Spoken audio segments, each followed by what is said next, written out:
Court ने महाभारतकालीन लाक्षागृह को हिंदुओं को सौंप दिया है। यह उत्तर प्रदेश के बागपत में मौजूद जगह है। हालांकि मुस्लिम पक्ष इसे लाक्षागृह नहीं, टीला कहता है और यहां पर सूफी बदरुद्दीन की दरगाह का दावा किया जाता है। दोनों पक्षों के अपने अपने दावे हैं, लेकिन कोर्ट फैसला दावे के आधार पर नहीं, सबूतों के बिना पर करती है। और इन्हीं सबूतों के आधार पर कोर्ट ने 53 सालों के बाद हिंदुओं के पक्ष में फैसला सुनाया। लेकिन महाभारतकालीन लाक्षागृह हिंदुओं को आखिर किन सबूतों के आधार पर मिला? यहां की मिट्टी में एएसआई को ऐसा क्या मिला जिसने फैसला पलट दिया? ये सब देखिए हमारी इस पहली एक्सक्लूसिव रिपोर्ट।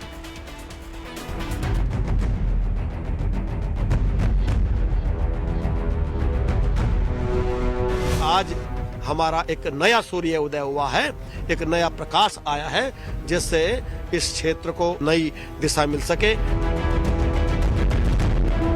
कल तो समझो कि जब ये पता चला तो हमारी आंखों से आंसू निकलने लगे। करीब 37 बीघे जमीन है। 37 बीघे जमीन कब्रिस्तान हो रहे हैं क्या? समाज की तरफ से मुकदमा, पूरे समाज की तरफ से मुकदमा, पूरे समाज जो चाहेगा वो होगा। 50 साल बाद फैसला आया। हिंदू पक्ष कह रहा है देर से आया लेकिन दुरुस्त आया। हिंदू पक्ष के मुताबिक लाक्षागृह जो महाभारत काल का आज भी जिंदा सबूत है, वो हिंदू पक्ष का हुआ। लाक्षागृह ही है, कब्रिस्तान नहीं।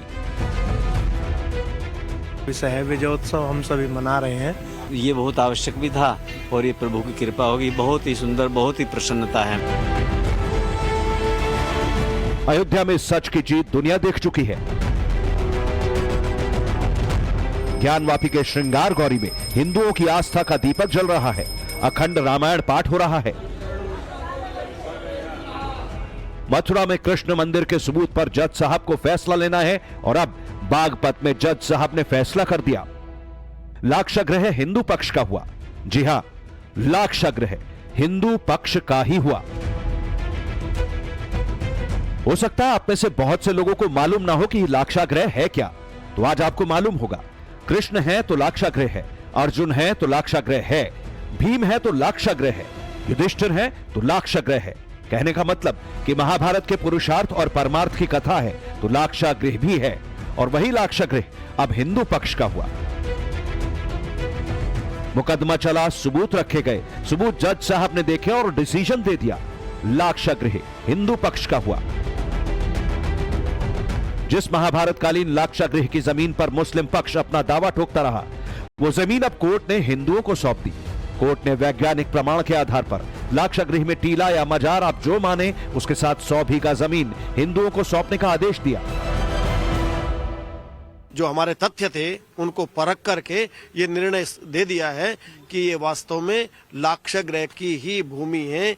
इसमें बदरुद्दीन आदि की कोई खबर नहीं थी। केवल एक सुनियोजित तरीके से इसको कब्जाया गया था और आज सत्य के ग्रहण करके और असत्य को छोड़ करके उन्होंने निर्णय दिया है। हिंदुओं को लाक्षागृह की ये जंग जीतने में कितने साल लगे? किन सबूतों के आधार पर कोर्ट ने लाक्षागृह पर फैसला सुनाया? लाक्षागृह के विवाद की शुरुआत कहां से हुई और लाक्षागृह की मिट्टी में दबे कौन से सबूत क्या गवाही दे रहे हैं? ये सब आपको बताएंगे, लेकिन सबसे पहले लाक्षागृह का इतिहास, भूगोल जान लीजिए। ये वही लाक्षागृह है जिसकी कथा महाभारत में है, जो युगों युगों तक सत्ता के लिए साजिश रचे जाने का जिंदा सबूत है। इसे दुर्योधन ने पांडवों को जिंदा जलाने के लिए बनवाया था। मामा शकुनी की सलाह पर दुर्योधन ने पुरोचन से निर्माण कराया। इसे लकड़ी, लाख और सूखी घास से बनाया गया था ताकि आग से पूरा महल जलकर राख हो जाए और कौरवों को हस्तिनापुर की गद्दी मिल सके। कहते हैं कि पांडवों को मारने की यह साजिश करीब 5000 साल पहले रची गई, महाभारत काल में। लेकिन समय रहते पांडवों को खबर मिल गई और वो एक सुरंग की मदद से बाहर निकलने में कामयाब रहे। इस पूरी कहानी के केंद्र में लाक्षागृह है, जिसकी सुरंग भी मौजूद है, जगह भी मौजूद है, सब कुछ है, ऐसा दावा है। अंदर हम जाने की कोशिश कर रहे हैं और ये काफी संकरा गुफा है, काफी पतला गुफा है और इसके अंदर चारों तरफ आप देखिए सिर्फ मिट्टी ही मिट्टी है। और इसके अंदर कुछ यूं हमें धीरे धीरे करके आगे बढ़ना पड़ रहा है, क्योंकि अंदर जो है आप देखिए सिर्फ और सिर्फ चारों तरफ जो है वो मिट्टी की गुफा है और आपको और कुछ भी यहाँ पे दिखाई नहीं देगा। गुफा खूब अंधेरा है यहाँ पे और ये पूरा एल शेप में है। और यहाँ जब आप अंदर आएंगे तो यहाँ पे सांस भी लेना जो है वो मुश्किल है। दम घुटने लगेगा, इतनी ज्यादा यहाँ पे सफोकेशन है। 5000 साल पुराना ये गुफा है और उस वक्त समझिए आपकी ये पांडवों ने रातों रात इसे खोद के बनाया था। लाक्षागृह को लेकर 2 साजिशें हुई, ऐसा हिंदू पक्ष आरोप लगाते हैं। पहली साजिश महाभारत काल में रची गई, जो लोग पढ़ते सुनते आए। दूसरी साजिश इस लाक्षागृह को हड़पने के लिए मुस्लिम पक्ष की तरफ से रची गई। ऐसा हिंदू पक्ष का आरोप है कि जानबूझकर यहाँ एक मजार खड़ी कर दी गई और इसे सूफी बदरुद्दीन की दरगाह बताने की कोशिश हुई। पिछले 53 साल तक सच और झूठ के बीच अदालत में जिरह होती रही। हिंदू पक्ष का दावा है कि ये टीला महाभारत कालीन लाक्षागृह है। मुस्लिम पक्ष इस टीले को बदरुद्दीन की दरगाह और कब्रिस्तान बताता है। हिंदू पक्ष इसके ऐतिहासिक सबूत गिनाता है, लेकिन मुस्लिम पक्ष का दावा है कि ये जमीन सुन्नी सेंट्रल वक्फ बोर्ड की है। हिंदू पक्ष का दावा है कि सुरंग और अवशेष लाक्षागृह के सबूत हैं, लेकिन मुस्लिमों का कहना है कि 900 साल पहले यहाँ सूफी संत बदरुद्दीन का ठिकाना था। अब जब कोर्ट ने सबूतों के आधार पर ऐतिहासिक फैसला सुनाते हुए हिंदू पक्ष को जमीन सौंप दी, तो मुस्लिम पक्ष इसके खिलाफ ऊपरी अदालत जाने की बात कह रहा है। और कोर्ट में तो यही करेंगे जी, क्या कहते हैं, अपील होगा और क्या होगा इसमें। अपील करेंगे जो, और पूरा समाज चाहेगा मिल के वो होगा। समाज की तरफ से मुकदमा, पूरे समाज की तरफ से मुकदमा, पूरे समाज जो चाहेगा वो होगा। अपील ही होगा और इसमें क्या होगा, जो सरकारी जो कानून प्रक्रिया इसके मुताबिक अपनी गुहार लगा रहे। बागपत की कोर्ट में लाक्षागृह की जमीन का विवाद 1970 से चल रहा था, लेकिन 1952 में एएसआई की देखरेख में लाक्षागृह की खुदाई हुई, जिसमें 5000 साल पुराने दुर्लभ अवशेष मिले। यही कालखंड महाभारत का भी बताया जाता है। एएसआई को खुदाई में 4500 साल पुराने मिट्टी के बर्तन मिले। इसके बाद एएसआई ने दोबारा जब 2018 में खुदाई की तो और सबूत मिले। इसमें पौराणिक काल में इस्तेमाल होने वाले रथों के अवशेष मिले। जमीन के नीचे 4000 साल पुराने पवित्र कक्ष मिले। युद्ध में इस्तेमाल की जाने वाली तलवारें मिली, ढाल मिले, दूसरे हथियार मिले। रथों के साथ रथियों के मुकुट मिले। अन्न रखने वाले मटके और दफनाई गई जानवरों की हड्डियां मिली। जिस बागपत के कण कण में महाभारत कालीन अंश मौजूद है, जिस बागपत के कई गांवों में महाभारत के अवशेष मौजूद हैं, जिस बागपत के बरनावा गांव के एक खास इलाके को राष्ट्रीय स्मारक घोषित किया गया, जिस जगह का संबंध एएसआई भी महाभारत काल से मानता है, जिस बागपत का इतिहास, जिस बागपत का वर्तमान द्वापर युग से जुड़ा है, वो जमीन मजार और कब्रिस्तान की कैसे हो सकती है।